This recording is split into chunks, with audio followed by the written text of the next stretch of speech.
આગામી 3 દિવસમાં ઠંડી તમામ રેકોર્ડ તોડી નાખશે. ગુજરાત બની જશે કાશ્મીર. રાજ્યમાં હાલ કડકડતી ઠંડી પડી રહી છે. મોટાભાગના શહેરોમાં તાપમાનનો પારો 10 ડિગ્રી નજીક પહોંચી ગયો છે. નલિયા સૌથી ઠંડુગાર શહેર બની ગયું છે. રાજ્યમાં કાતલ ઠંડીની સાથે દિવસભર સુસવાટા મારતા પવનને કારણે રોડ પર સન્નાટો છવાઈ ગયો છે. લોકો કામ વગર બહાર નથી નીકળી રહ્યા. શિયાળાએ બરાબરનો રંગ પકડતા લોકો રીતસરના થીજી ગયા છે. ત્યારે આગામી 3 દિવસમાં તો હવે એવી ઠંડી પડશે કે ગુજરાત કાશ્મીર બની જશે. ઠંડીમાં તમામ રેકોર્ડ તોડી નાખશે. આવતા 3 દિવસો દરમિયાન રાજકોટ સહિત સૌરાષ્ટ્ર કચ્છમાં ફરી ઠંડીનું પ્રમાણ વધશે. ખાસ કરીને કચ્છમાં ઠંડી તીવ્ર રીતે અનુભવાશે.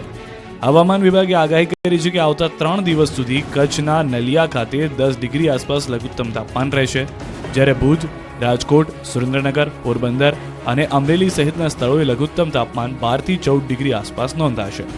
3 દિવસ દરમિયાન લઘુત્તમ તાપમાનમાં 2 થી 3 ડિગ્રીનો ઘટાડો થશે, જેના કારણે ઠંડીની તીવ્રતા અનુભવાશે. સવારના ભાગે ઝાકળ વર્ષા સાથે શીતલહેરનો અનુભવ થશે. 3 દિવસ બાદ ફરી સવારના તાપમાનમાં વધારો થતાં ઠંડી ઘટશે.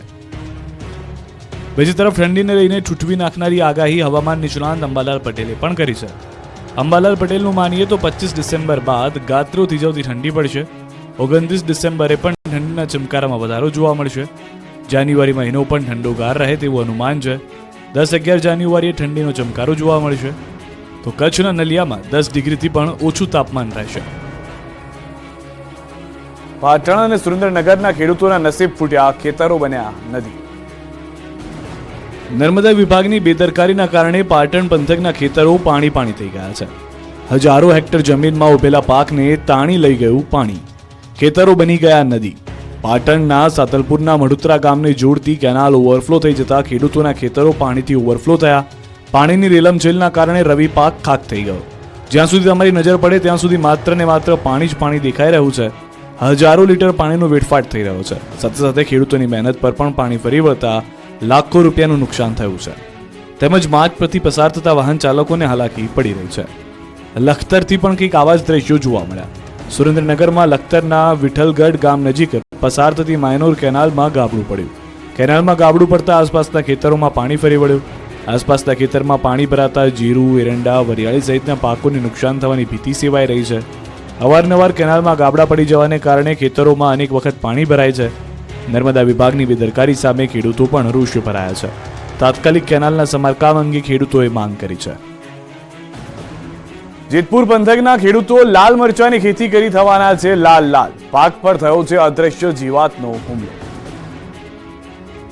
રાજકોટના જેતપુર પંથકના ખેતરો લાલ ચટાક મરચાથી લાલ થઈ ગયા છે.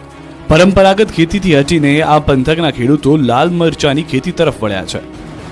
ખેડૂતોનું આ સાહસ સફળ થયું છે.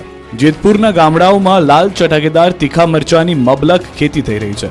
પરંતુ આ વખતે માવઠાના કારણે પેટલા ગામ સહિતના ગામડાઓમાં મરચાની ખેતીને થોડી ઘણી અસર થઈ છે. એટલે આ વખતે મરચાના ઉત્પાદન પર ફટકો પડ્યો છે, જેથી ખેડૂતોને પણ મહેનતનું ફળ મળશે નહીં, તો લોકોને મરચાના ભાવ તીખા તમતમતા લાગશે.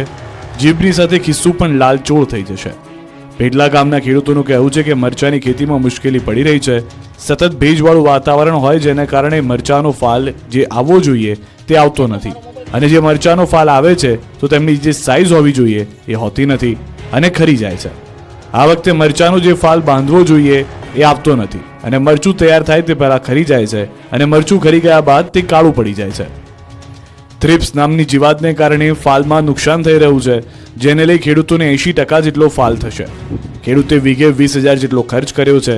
સામે યાર્ડમાં આ વખતે સારા મરચાના 3,000 રૂપિયાના જેટલો ભાવ મળી રહ્યો છે. એટલે ઉત્પાદન ઓછું થવાથી ખેડૂતોને નુકસાની ભોગવવાનો વારો આવશે. રાજકોટની સૌરાષ્ટ્ર યુનિવર્સિટીમાં ઘૂસ્યો દીપડો, લોકોમાં છવાઈ ડરની લહેર, મુકાયું પાંજરું. શહેરની ભાગોળે વાતાવરણમાં દીપડો દેખાયો હતો અને ભૂંડનું મારણ પણ કર્યું હતું, પરંતુ ફોરેસ્ટની ટીમને તે ત્યાંથી હાથ આવ્યો નથી. ત્યાં હવે રાજકોટ શહેરમાં આવેલી સૌરાષ્ટ્ર યુનિવર્સિટી નજીક દીપડો દેખાયાની જાણ થતાં ફોરેસ્ટની ટીમ દોડી ગઈ હતી અને આસપાસના વિસ્તારોમાં સઘન તપાસ કરવામાં આવી હતી, પરંતુ દીપડો આવ્યાના કોઈ અણસાર મળ્યા નહોતા. દીપડો દેખાયાની વાતથી નજીકના રહેણાંક વિસ્તારમાં લોકોમાં ફફડાટ ફેલાઈ ગયો હતો. સૌરાષ્ટ્ર યુનિવર્સિટીના ગેટ નજીક મોડી સાંજે દીપડો દેખાયાની એક નાગરિકે જાણ કરી. યુનિવર્સિટીના ગેટ પાસે દીપડો હોવાની જાણ કરનાર વ્યક્તિએ તેના વાહનના પાછળના ભાગે દીપડાનું પૂંછડું દેખાયું તેવી જાણ કરી, જેથી ફોરેસ્ટ વિભાગનો કાફલો સ્થળ પર દોડી ગયો અને જાણ કરનાર વ્યક્તિ પાસેથી માહિતી મેળવી યુનિવર્સિટી, મુંજકા સહિતના વિસ્તારોમાં સઘન તપાસ કરવામાં આવી. કલાકોની જહેમત બાદ પણ ફોરેસ્ટ વિભાગની દીપડો કે દીપડાના ફૂટપ્રિન્ટ મળ્યા નહોતા. આમ છતાં તપાસ ચાલુ છે. દીપડો દેખાયાની વાત વાયુવેગે ફેલાઈ ગઈ હતી અને યુનિવર્સિટી નજીકની સોસાયટીમાં રહેતા લોકોએ બાળકોને બહાર કાઢવા નહીં તેવા મેસેજ શરૂ કર્યા હતા. દાહોદ દેવગઢ બારિયાના અંતેલા ગામેથી બાળ દીપડાનું રેસ્ક્યુ કરાયું. બાળ દીપડો બીમાર હાલતમાં જોવાતા ગ્રામજનોએ વન વિભાગને જાણ કરી, જે બાદ વનકર્મીઓએ આવી દીપડાને સારવાર અર્થે બામરોલી નર્સરી ખાતે રાખવામાં આવ્યો. દીપડો સ્વસ્થ થતા વન્ય વિસ્તારમાં છોડી દેવાશે.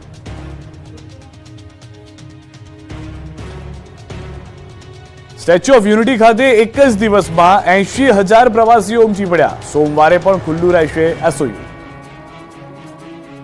નાતાલનું વેકેશન શરૂ થતાં જ કેવડિયામાં સ્થિત સ્ટેચ્યુ ઓફ યુનિટી ખાતે યાત્રિકો ઉમટી પડ્યા. નાતાલની રજાઓમાં સ્ટેચ્યુ ઓફ યુનિટી ખાતે 50,000થી વધુ પ્રવાસીઓ ઉમટ્યા. નાતાલની રજાઓમાં નર્મદા ખાતે પ્રવાસીઓનો ધસારો જોવા મળ્યો, જેથી તંત્ર પણ સજ્જ બની ગયું. પ્રવાસીઓની સંખ્યા વધતા સુવિધાઓમાં પણ વધારો કરવામાં આવ્યો. સ્ટેચ્યુ ઓફ યુનિટી ખાતે પ્રવાસીઓ માટે રહેવા, જમવાની અને અન્ય સુવિધા ઉપરાંત પાર્કિંગની પણ સુવિધાઓ કરવામાં આવી. 25 ડિસેમ્બરે નાતાલ પર્વના દિવસે સ્ટેચ્યુ ઓફ યુનિટી ખુલ્લું રાખવાનો નિર્ણય કરાયો છે. તેના બદલે 26 ડિસેમ્બર મંગળવારના રોજ સ્ટેચ્યુ ઓફ યુનિટી અને સંલગ્ન પ્રવાસી પ્રોજેક્ટ પર જાહેર રજા રહેશે.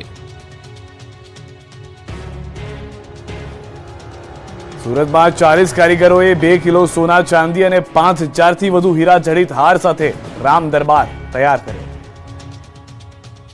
સુરતના જ્વેલર્સ વેપારી દ્વારા અનોખો રામ મંદિરનો નેકલેસ તૈયાર કરવામાં આવ્યો છે. રામ દરબાર સાથેનો જ્વેલર્સના વેપારીએ આ નેકલેસ તૈયાર કર્યો, જેમાં 40 જેટલા કારીગરો અને 30 દિવસની મહેનત બાદ આ નેકલેસ સાથેનો રામ દરબાર તૈયાર થયો છે. સમગ્ર હાર પર રામાયણના અધ્યાયો કંડારવામાં આવ્યા, જેને સોના, ચાંદી અને 5,000 અમેરિકન ડાયમંડથી તૈયાર કરાયો છે. નેકલેસ સાથેના આ રામ દરબારને રામ મંદિરના નિર્માણ સાથે અયોધ્યામાં ભેટ આપવાના છે, જેમાં વેપારીઓએ અયોધ્યામાં નિર્માણ થયેલું આબેહૂબ બ્રહ્મ મંદિર, રામ, લક્ષ્મણ અને જાનકીની પ્રતિમા અને હાર પર સમગ્ર રામાયણના અધ્યાય દર્શાવતા નકશીકામ સાથેનું પ્રતિમા બનાવી છે. 2 કિલો સોનું અને ચાંદીમાં 5,000 જેટલા હીરા નેકલેસ તૈયાર કર્યો છે. હાલ આ નેકલેસ લોકોના આકર્ષણનું કેન્દ્ર બન્યો છે. સુરતના વેપારીને આસ્થા છે કે તેમનો આ નેકલેસ ભગવાન રામના ચરણોમાં અર્પણ કરી ભગવાન રામના ગળાની શોભા બને. જામનગરની લાખો રૂપિયાની પેન પહોંચશે રામ મંદિરના પ્રાણ પ્રતિષ્ઠા મહોત્સવમાં. અયોધ્યામાં શ્રીરામ જન્મભૂમિ પર નિર્માણ થયેલા ભવ્ય રામ મંદિરની ભગવાન રામની પ્રાણ પ્રતિષ્ઠા થવા જઈ રહી છે.